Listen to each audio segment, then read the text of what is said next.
Hi guys, it is an absolutely spectacularly gorgeous day on the planet here in the end times. We've made it to Friday, February 28th, 2014.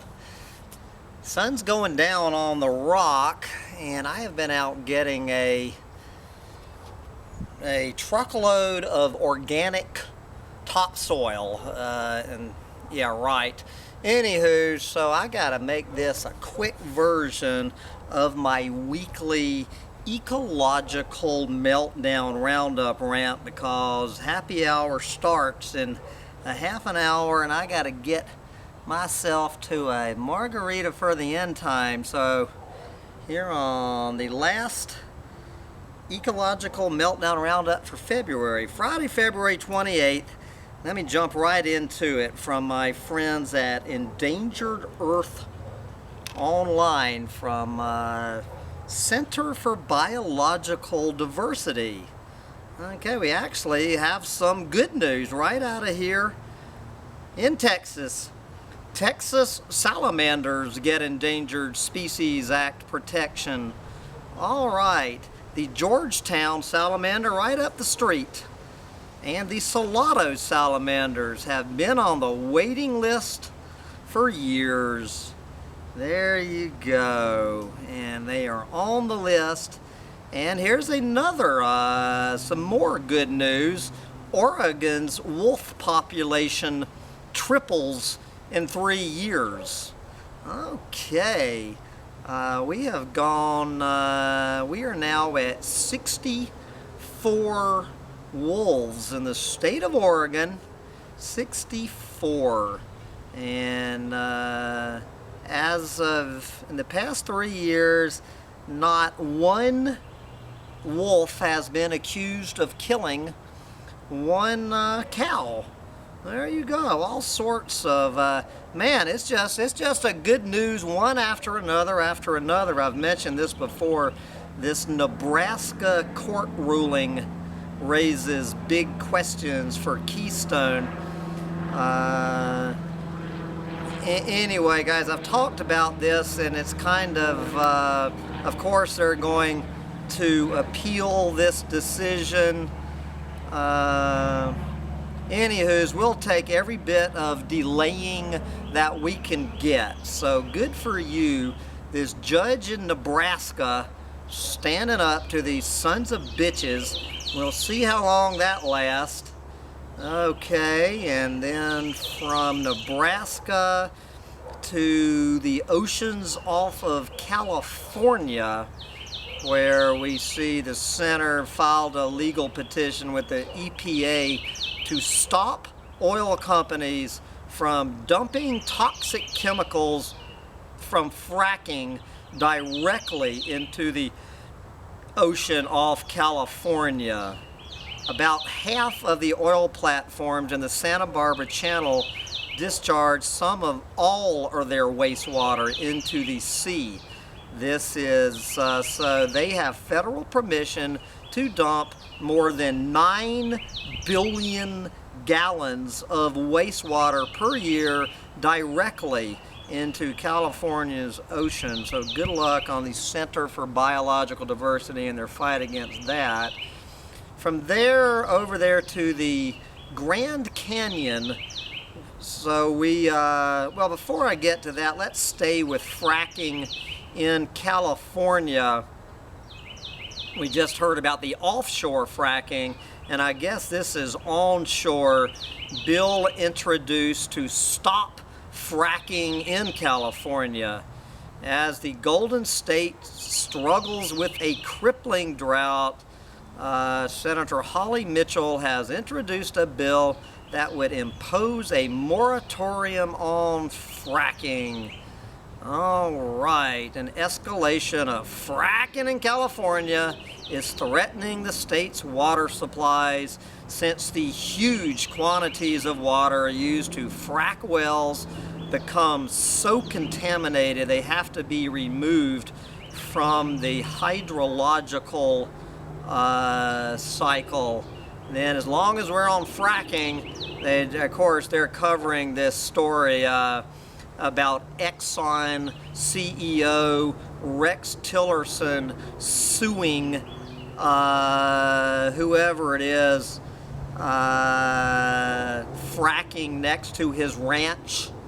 So Rex Tillerson, CEO of Exxon, going, keep your damn fracking wells out of my backyard. Send them over there to everybody else's backyard. Don't bring them to me. So anyway, this is mostly fracking news from the great state of Texas, from Rex Tillerson's backyard in Texas. Let's head out there to the Grand Canyon, where we see the Grand Canyon trees on the chopping block. The old yellow belly ponderosa pines of the Grand Canyon's majestic north rim may soon get cut down if we don't act fast. This is a timber sale inside Arizona's Kaibab National Forest. Proposes to log more than 1,000 of these rare and beautiful trees. Yep, what else is new on our public lands? As long as we're on talking about our public lands, here is this petition aims to keep genetically engineered crops out of our wildlife refuges. Our national wildlife refuges should not be sanctuaries, should be sanctuaries for wild animals, not testing grounds for agricultural experiments. Good Lord. As the frackers, the GMOers, the loggers, everyone moving into our public lands. Good for the Center for Biological Diversity, doing the EPA's job for them. Okay, and let's continue our romp around the collapsing planet over here on mangabay.com, where we find Lady Gaga making an appearance on Manga Bay. Lady Gaga gets bitten by venomous primate, sparking outrage over loris trafficking. There you go. I guess she was trying to put a slow loris in one of her new music videos, and as she should have, got bitten by this endangered primate. But the good news is that it is drawing some overdue attention on the illegal pet trade after people have been seeing them on YouTube. Okay, here we go. How many times are we going to hear this headline?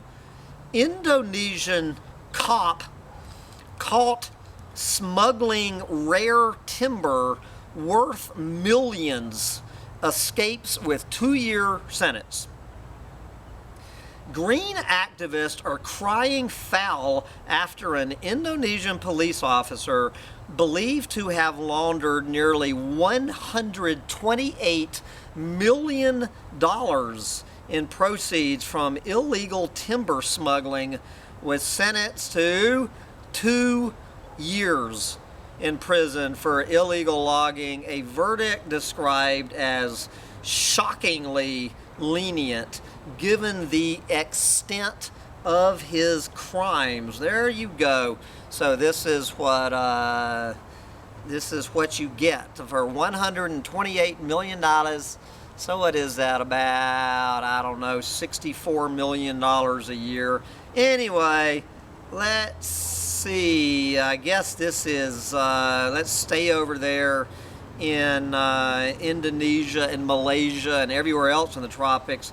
We find palm oil's climate impact worse than thought due to methane emissions. Methane leaks from palm oil wastewater significantly increase the climate impact of palm oil production beyond emissions from land clearance, fire, and peatlands drainage. This is in Nature Climate Change. This new study finds that annual methane emissions from palm oil wastewater effluent amount to the equivalent of 115 million tons of carbon dioxide in Malaysia and Indonesia alone. They were only looking at these two countries. With everything else to say about palm oil, we can add that to its list. Okay, from palm oil to plastic, where we find plastic waste ingested by worms threatens marine food chains. Small fragments of plastic waste are damaging the health of lugworms, putting a key cog in marine ecosystems at risk.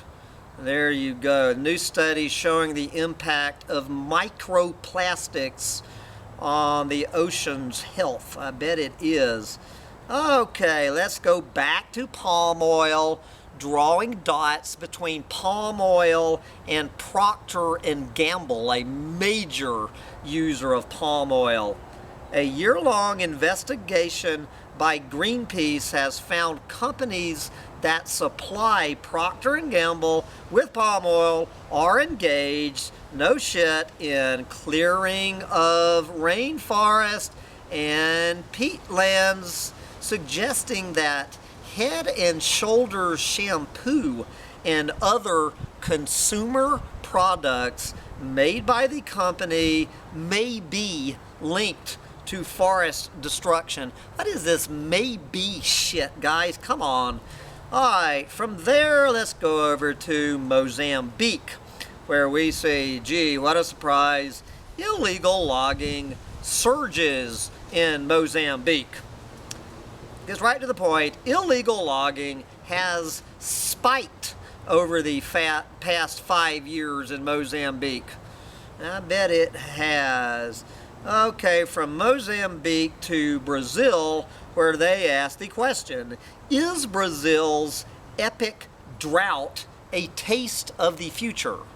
That is exactly what Brazil's epic drought is a taste of, well, it's a taste of the present. What do they mean of the future? It's happening right now. You don't have to look in the future. You need to open up today's headlines. All right, with more than 140 cities implementing water rationing, analysts warning of collapsing soy and coffee exports, and reservoirs and rivers running precipitously low. Talking about an epic drought affecting the country's agricultural heartland, not to mention the Amazon rainforest heartland.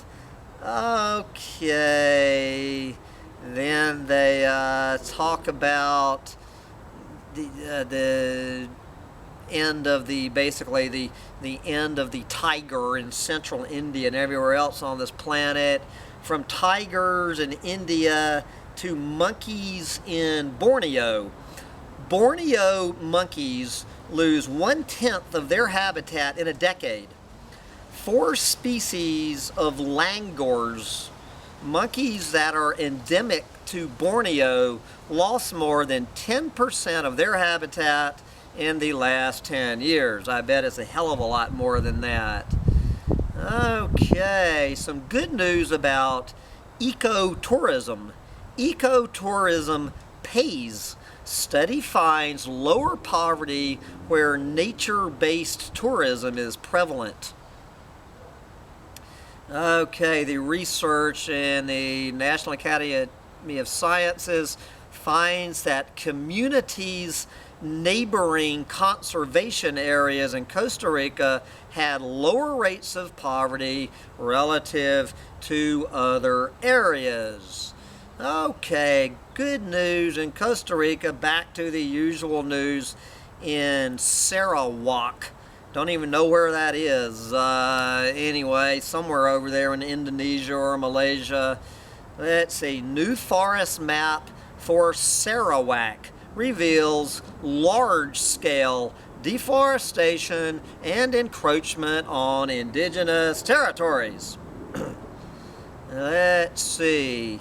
Drawing from a variety of sources, the new study includes data on logging concessions, oil palm plantations, existing and proposed hydroelectric dams, the extent of indigenous cultivated areas, election results, on and on. Anyone who doesn't understand all of these dots that going into the massive deforestation, don't forget the election results. Okay, from the jungle to the ocean. Ocean acidifying 10 times faster than any time in the last 55 million years, putting polar ecosystems at risk. An assessment of ocean acidification starkly concluded that ocean acidity is on track to rise 170% by the end of this century. As many key species are sensitive to changes in acidity, this would drastically impact ocean ecosystems, with its effects especially pronounced in polar regions, where the cold waters intensify acidification, and which are home to many organisms that are particularly vulnerable to ocean acidification. Yep, I would say. Here is they asking the question, and I'm just going to wrap this up here, guys. The sun is going down, and it's 5:30, and I got to be at and I'm going to miss happy hour if I don't wrap up the Ecological Meltdown Roundup of the week. So we're just going to close with this one. If Indonesia cannot protect its orangutans, why doesn't it just sell them? Why not? You know, what the hell? They're goners anyway. There is no hope for orangutans. You understand that orangutans are history. I mean, there'll probably be a few left in zoos, but you know what they're talking about. You can kiss them goodbye. Why don't you just sell them and make a few dollars? There you go. It is obvious at the moment that Indonesia neither has the political commitment nor the ability to safeguard its dwindling populations of orangutans, despite its presidential action plan to stabilize remaining wild populations by 2017. Orangutan habitats in Sumatra and Borneo are disappearing as rapidly as ever. There you go. And as I am ranting about the end of the orangutans, I see we have some sandhill cranes flying over. Man, I wish I could see this. 1, 2, 3, 4, 5, 6, 7, 8, 9, 14 sandhill cranes flying over. Oops, they're turning around. I wish I could, brother sandhill cranes heading north, probably to find some drained wetland, probably where they left 6 months ago is probably some goddamn fracking site. When they get home, have a nice trip, brother. Sandhill cranes, and I got to get on my gas-sucking bicycle and head the same direction as the sandhill cranes, because it's time for a Mexican martini to celebrate the end times. Drink them if you got them, guys. The end is nigh. For this week's truncated edition of my Ecological Meltdown Roundup rant, from me and Brother Sandhill Crane, bye, guys.